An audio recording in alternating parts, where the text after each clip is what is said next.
नमस्कार, ये आपका भारत लाइव है और आप देख रहे हैं गेम समझिए। हम लगातार इस एपिसोड में आपको बताते जा रहे हैं कि बिहार में आने वाले 2024 के चुनाव से पहले क्या क्या स्थितियां हैं, क्या कुछ हो रहा है और उसके पल पल के अपडेट के साथ हम पिछली बातों को भी सामने जोड़ करके और उस कड़ियों को जोड़ने की कोशिश करते हैं कि आखिर 2024 में संभावनाएं क्या हैं। वर्तमान निश्चित रूप से इतिहास के कंधे पर सवार रहता है, तो वहीं वर्तमान के कंधे पर भविष्य असर करता है। अब जो वर्तमान है वो भविष्य की तरफ देख रहा है और भविष्य के सपने बुन रहा है। इन्हीं सपनों में से एक सपना है कि क्या नीतीश कुमार वास्तव में भाजपा का विरोध कर रहे हैं। क्या नीतीश कुमार को भाजपा से कोई दुश्मनी है? क्या भाजपा को सत्ता से बाहर करना चाहते हैं? इसका जवाब अगर किसी पॉलिटिशियन से पूछिएगा तो कहेंगे कि हाँ, और वो भी खास करके जो महागठबंधन से जुड़े हुए हैं या गैर भाजपाई दल हैं। और लोगों की मंशा और मकसद क्या होगा ये अलग बात है, लेकिन नीतीश कुमार की मंशा भाजपा विरोध का नहीं बल्कि नरेंद्र मोदी का विरोध है। इस कहानी को थोड़ा पीछे लेके जाते हैं। इस कहानी में पहला ट्विस्ट तब आया था जब भाजपा के कारण नहीं, नरेंद्र मोदी का नाम सामने करने के कारण नीतीश कुमार ने भाजपा से संबंध विच्छेद किया था। 2014 में अकेले चुनाव लड़े थे, हालांकि उन्होंने छोटी छोटी कई पार्टियों से गठबंधन किया था, लेकिन उसका परिणाम नरेंद्र मोदी को नहीं रोक पाना था। भारतीय जनता पार्टी सत्ता में आई, लेकिन प्रधानमंत्री नरेंद्र मोदी बने और नीतीश कुमार ने इस हार को अपने कंधे पर लेते हुए, अपनी जिम्मेवारी लेते हुए, जिस तरह से उन्होंने रेल मंत्री रहते रेलवे की दुर्घटना के बाद इस्तीफा दे दिया था, वैसे ही उन्होंने अपने मुख्यमंत्री की कुर्सी से इस्तीफा दे दिया। और उसके पीछे का कारण था कि नरेंद्र मोदी से उनका आमना सामना नहीं हो पाया। प्रोटोकॉल के तहत जब भी नरेंद्र मोदी बिहार आए या बिहार में किसी भी कारण से रहेंगे, 2020 का चुनाव, माफ़ कीजिएगा 2015 का चुनाव सामने था, नरेंद्र मोदी को बिहार आना था और मुख्यमंत्री रहते तो निश्चित रूप से प्रोटोकॉल के तहत उन्हें रिसीव करने जाना होता। कई कार्यक्रम थे 14 से 15 के बीच में, उसमें भी जाना पड़ता। तो उन्होंने उस समस्या से ही अपने आप को अलग कर लिया और सीधे जीतन राम मांझी को मुख्यमंत्री की कुर्सी दे दी। अब इसके आगे की कहानी सुनिए। इसके आगे की कहानी ये थी कि 2020 में जब ये समझ में आ गया कि अब तो उनके बिना चुनाव नहीं लड़ा जा सकता है, खास करके जब जीतन राम मांझी ने कुर्सी छोड़ने से इनकार कर दिया, तो उनको नजर आए लालू प्रसाद और लालू प्रसाद के साथ मिल करके, कांग्रेस के साथ मिल करके उन्होंने जीतन राम मांझी को सत्ता से बेदखल कर दिया और खुद एक बार मुख्यमंत्री की कुर्सी पर बैठ गए। तय ये हुआ कि 2015 का चुनाव तीनों एक साथ लड़ेंगे और 2019 में नीतीश कुमार नरेंद्र मोदी के विरुद्ध केंद्रीय राजनीति में चले जाएंगे। ये कुर्सी जो है सौंप करके राष्ट्रीय जनता दल को। यहाँ तक कहानी आप जानते भी होंगे और ये कहानी यहीं हो गई। अब इसके बाद आप कहेंगे कि आखिर 2024 में ऐसी कौन सी बात है। तो 2024 में भी नीतीश कुमार भारतीय जनता पार्टी को सत्ता से बेदखल नहीं करना चाहते हैं। उनका मकसद नरेंद्र मोदी है, उनके टारगेट पर, निशाने पर नरेंद्र मोदी हैं और नरेंद्र मोदी को सदन में नहीं पहुंचने देने और मुख्यमंत्री की कुर्सी तक नहीं बैठने देने के लिए वो व्यवस्था कर रहे हैं। हालांकि सदन में नरेंद्र मोदी का पहुंचना लगभग तय माना जा रहा है, क्योंकि चाहे जो भी कारण हो, लेकिन जिस नाव पे वो सवार हैं वो नाव गंतव्य तक पहुंचती नजर आ रही है। रहा सवाल भारतीय जनता पार्टी का, तो भारतीय जनता पार्टी अगर सत्ता में नहीं आती है तो निश्चित रूप से नरेंद्र मोदी प्रधानमंत्री नहीं होंगे। अगर कोई ऐसी स्थिति भी बनती है कि भारतीय जनता पार्टी के साथ मजबूरन सरकार बनाने की जरूरत पड़ी, तो ऐसी स्थिति में ये शर्त रखी जा सकती है कि नरेंद्र मोदी प्रधानमंत्री की कुर्सी पर नहीं बैठेंगे, किसी दूसरे नाम की घोषणा हो सकती है। तो सीधा मतलब है कि नीतीश कुमार का लड़ाई भाजपा से नहीं बल्कि नरेंद्र मोदी से है। अब इसमें और भी कई कड़ियां हैं, इसको आप जोड़कर देख सकते हैं। आपको लग रहा होगा कि संसद भवन के उद्घाटन में नरेंद्र मोदी का जाना विपक्ष को नहीं भाया, विपक्ष ने उसका बहिष्कार किया, तो इसके पीछे कारण बिल्कुल सही होगा। लेकिन संवैधानिक रूप से देखा जाए तो ये गलत नहीं था, क्योंकि प्रधानमंत्री सदन के मुखिया होते हैं और उन्होंने उद्घाटन अगर किया तो ये बहुत बड़ी बात नहीं थी। लेकिन उनको इसके लिए, चूंकि ये संवैधानिक संस्था है, संप्रभुता है, ऐसी स्थिति में सभी राज्यों के मुख्यमंत्री को वहाँ के मंत्रियों को, सांसदों को खुद से निमंत्रण देकर के बुलाना चाहिए था, जो कि कहीं ना कहीं राय लेना चाहिए था, क्योंकि सदन किसी व्यक्ति का नहीं है, किसी दल का नहीं है, सदन सबका है। विपक्ष हो या सत्ता पक्ष, सभी बैठते हैं। जब जरूरत पड़ती है सदन की कार्रवाई करने की, तो सत्ता और विपक्ष दोनों एक साथ बैठ करके सदन को सुचारू चलाने के लिए मीटिंग करता है। लेकिन इतनी बड़ी बात हो रही थी तो निश्चित रूप से चाहिए था। यहाँ गलती नरेंद्र मोदी से हो गई और इसका फायदा नीतीश कुमार को मिल गया कि उनके नरेंद्र मोदी विरोध का जो लहर है वो एक बार फिर से तेज हो गया।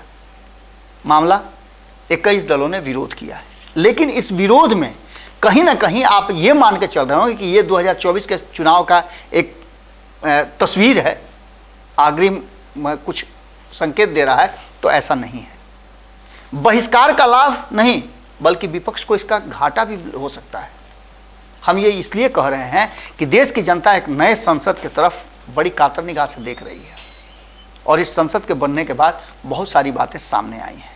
संसद में बैठने की जगह से लेकर के बहुत सारी सुविधाएं हैं और ये देश की संपत्ति है। इसके साथ साथ आपको बताएं कि मोदी और भाजपा के विरोध का यह कोई ठोस आधार नहीं हो सकता है कि नरेंद्र मोदी ने ये किया, नरेंद्र मोदी ने वो किया, लेकिन नीतीश कुमार के लिए नरेंद्र मोदी ने क्या किया ये एक ठोस आधार हो सकता है और नरेंद्र मोदी को हराने के लिए नीतीश कुमार अपना चेहरा सामने ला सकते हैं। ये बात कांग्रेस भी समझ रही है और यही बात बाकी के विपक्षी दल भी समझ रहे हैं कि विरोध भाजपा का नहीं बल्कि नरेंद्र मोदी का करना होगा और उससे भाजपा को सत्ता से बेदखल किया जाएगा। 2019 हो या 2014, विपक्षी एकता के तमाम प्रयास असफल हो गए हैं। हमने आपको पहले ही बताया है, चाहे जिसके स्तर से हुए हों। इसके अलावे आप एक और बात समझिएगा, ममता बनर्जी को भाजपा से कोई तकलीफ नहीं है, भाजपा के साथ वो लंबे समय तक रही हैं। नीतीश कुमार को भाजपा से कोई दिक्कत नहीं है, लंबे समय तक रहे हैं। इसके अलावे अभी कई दल हैं जो भाजपा के साथ रहे हैं, कुछ को छोड़ दिया जाए, जैसे कांग्रेस को छोड़ दिया जाए, अगर बात की जाए आम आदमी पार्टी की तो उसको छोड़ दिया जाए। ये सब पार्टियां हैं जो नहीं रही हैं भाजपा के कभी भी संपर्क में। लेकिन जो गठबंधन बिहार में है, उस गठबंधन को समेट करके रखने में कहीं ना कहीं नीतीश कुमार पूरी तरह से सफल नहीं है, उसे चौकस पकड़ने में सफल नहीं है। और सबसे बड़ी बात है कि इस गठबंधन में तेजस्वी यादव को सत्ता तक पहुंचाने के लिए, कुर्सी सौंपने के लिए होड़ मची हुई है। ये होड़ राष्ट्रीय जनता दल की तरफ से है और इस बात को आप भी समझ रहे होंगे अच्छी तरह से। इसके साथ साथ विपक्ष का कोई सर्वमान्य नेता अब तक नजर नहीं आया है। तो भारतीय जनता पार्टी से टक्कर लेने के लिए भारतीय जनता पार्टी जितना ताकत लाना पड़ेगा। प्रशांत किशोर इस बात को लेकर के कहते भी हैं कि अभी विपक्ष में वो बातें नहीं आ पाई हैं जिससे कि नरेंद्र मोदी को सत्ता से बाहर किया जाए और नीतीश कुमार का लक्ष्य नरेंद्र मोदी ही। इसके अलावे अभी तक एक सबसे महत्वपूर्ण बात जो है वो ये है कि विपक्ष के पास अभी तक कोई राष्ट्रीय मुद्दा नहीं है। महंगाई, ये वो 2 करोड़ नौकरी, 15 लाख खाता में, ये सारी बातें अब अतीत हो गई हैं। वर्तमान क्या है? तो इस वर्तमान में अपने अपने क्षेत्र की क्षेत्रीय समस्याओं को लेकर के सभी एकजुट हो रहे हैं। ये बात समझ में आ गई कि भारतीय जनता पार्टी के सामने अगर मजबूती से रहना है तो एक साथ जुड़ करके रहना होगा। और कांग्रेस ने एक बड़ा छलांग लगाया है कर्नाटक में भारतीय जनता पार्टी को सत्ता से बेदखल करके, और ये कहीं ना कहीं विपक्ष को एक साथ जुटने के लिए मजबूर कर रहा है। आप जानते हैं कि 4 दुखिया मिलकर के एक दुखिया को ठीक कर सकते हैं, लेकिन ऐसा होता नहीं है। सबसे बड़ी बात है कि हमारे यहाँ एक परसेप्शन भी है कि दुश्मन का दुश्मन दोस्त होता है। ऐसी स्थिति में सारे लोग जो योजना रणनीति बना रहे हैं 12 तारीख को क्या होगा, ये अभी भी कहीं ना कहीं बंद कहा जाए तो बक्से में है। 12 तारीख को इसका असल जो है वो खुलेगा जब मीटिंग समाप्त हो जाएगी और मीटिंग से निकल करके ये सभी नेता बैठ करके बात करेंगे। इस मीटिंग में कई शीर्षस्थ नेता नहीं पहुंच रहे हैं, उसके पीछे का भी कारण आप समझ सकते हैं। नीतीश कुमार के नाम पर अगर सहमति बनती भी है तो ये बहुत लंबी नहीं हो सकती है और ऐसा होना भी असंभव लगता है, क्योंकि भारतीय जनता पार्टी अब पूरी तरह से एक बार फिर से कर्नाटक के बाद जो 2-3 राज्यों में और चुनाव होने हैं इस साल, उसको लेकर के भी उसमें से कई राज्य में उसकी अच्छी पकड़ बनती जा रही है। और ऐसी स्थिति में भारतीय जनता पार्टी को सामने से टक्कर देना, उसका मकसद नरेंद्र मोदी नहीं बल्कि कांग्रेस का मकसद है भारतीय जनता पार्टी। कई क्षेत्रीय दल हैं जिनके टारगेट में नरेंद्र मोदी हैं, क्योंकि उनको अपने राज्य के लोगों को ये बताना है कि नरेंद्र मोदी गलती कर रहे हैं। लेकिन भारतीय जनता पार्टी को, कांग्रेस ही एक ऐसी पार्टी है, राष्ट्रीय पार्टी है, जो सामने से टक्कर दे सकती है। उसके लिए नरेंद्र मोदी महत्वपूर्ण नहीं है, बल्कि भारतीय जनता पार्टी महत्वपूर्ण है। और ऐसी स्थिति में वो किसी और को प्रधानमंत्री मान ले, ये होता हुआ नहीं दिखाई दे रहा है। इसके साथ साथ राष्ट्रीय आधार नहीं होने के साथ साथ सबसे बड़ी बात है कि कांग्रेस का सबसे जो दुखद इसमें या जो पॉइंट सबसे ज़्यादा है वो है कि अगर इस गठबंधन में बहुत सारे दल हो जाएंगे तो कांग्रेस के लिए स्पेस कम हो जाएगा। और कांग्रेस के लिए स्पेस कम होने का मतलब है कि ये लड़ाई पार्टी वर्सेस पार्टी नहीं, बल्कि व्यक्ति वर्सेस व्यक्ति हो जाएगी। और ऐसी स्थिति में नरेंद्र मोदी मजबूती के साथ आगे बढ़ेंगे।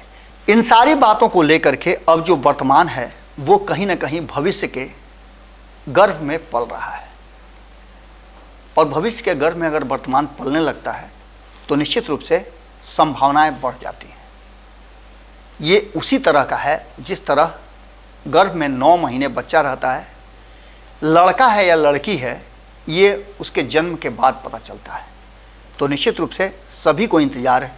इस बैठक में राहुल गांधी का नहीं आना, मल्लिकार्जुन खड़गे का भी नहीं आना, इस बात की तरफ इशारा कर रहा है कि कांग्रेस इस गठबंधन को तो करना चाहती है, लेकिन शर्तें नीतीश कुमार वाली नहीं, मोदी विरोध की नहीं, बल्कि ये लड़ाई भाजपा बनाम यानी एनडीए बनाम महागठबंधन हो।